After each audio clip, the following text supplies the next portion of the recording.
Hello, I'm Melissa Saynode. Welcome to Simple or Not Kitchen. And today we are making our own homemade margarine. We have made butter before in Simple or Not Kitchen, but today we're making margarine, which is really just a combination of oils. But when you buy it in the grocery store, you have this list of ingredients that, to me, I'm not even quite sure what they all are. Making it at home gives us the opportunity to control the ingredients and know exactly what's in there. The recipe we're following today is a pretty common one that's found on the internet. It includes some refined coconut oil, vegetable oil, and 3 tablespoons of milk as the basic ingredients for the margarine. For flavor, we need a few drops of lemon juice and a pinch of salt. And for color, we can use turmeric or nutritional yeast or a combination of both. And the process is actually pretty simple. We're going to take our coconut oil, which is in a solid form because it's room temperature, and we're going to melt it in a pan with our vegetable oil. And while that's melting, we are going to prepare our bowl for whisking. We are going to need a bowl with some ice and then another bowl that we're going to set right on top. And when they're melted, our oils are going to go right into that bowl that's sitting on the ice. These oils will be very, very hot, so you want to be super careful. And then I'm going to use my electric beaters to start whisking them.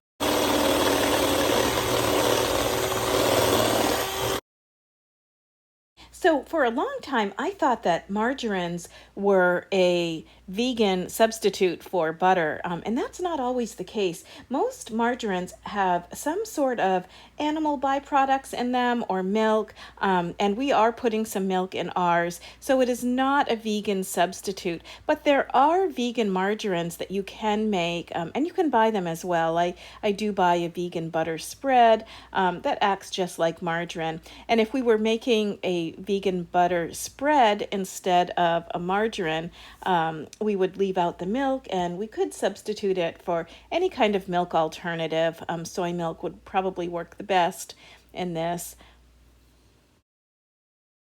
But just like if we were making butter, we can take this margarine and we can also add some flavors that we like to make it a much nicer spread. We could add some chives, we could add some herbs, we could add lots of different things. My daughter-in-law makes a delicious butter with some red pepper flakes. That would also be really good in this homemade margarine as well.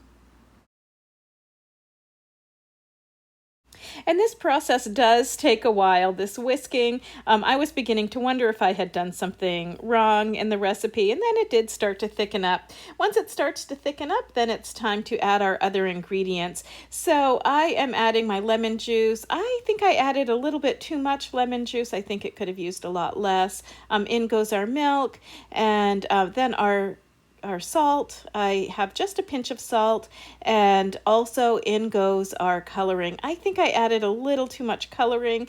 You'll see what I mean at the end. And then we're just going to whisk it, and just when I thought that maybe something was wrong and that this wasn't going to come together the way I thought it was, it suddenly, all of a sudden, just started to come together. And then, just like magic, it becomes this nice, creamy substance.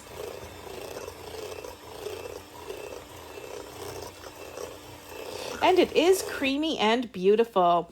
And so it is time to go ahead and transfer it to a container, and we're going to store it in the refrigerator. I left mine in the refrigerator overnight, and the next day, this is what it looked like. And while it tasted good, I thought it had this funny greenish yellow color to it that wasn't very appealing. I was hoping it would look a little bit more like this vegan buttery spread that I buy, which looks a little bit more like the color of butter. You can see the side-by-side comparison. I think I put in too much turmeric and nutritional yeast. Next time, I'll probably just use the nutritional yeast. But it tasted fine. If you try this recipe, let me know how it turned out. You'll find more recipes, articles, and videos at PenalCentral.com.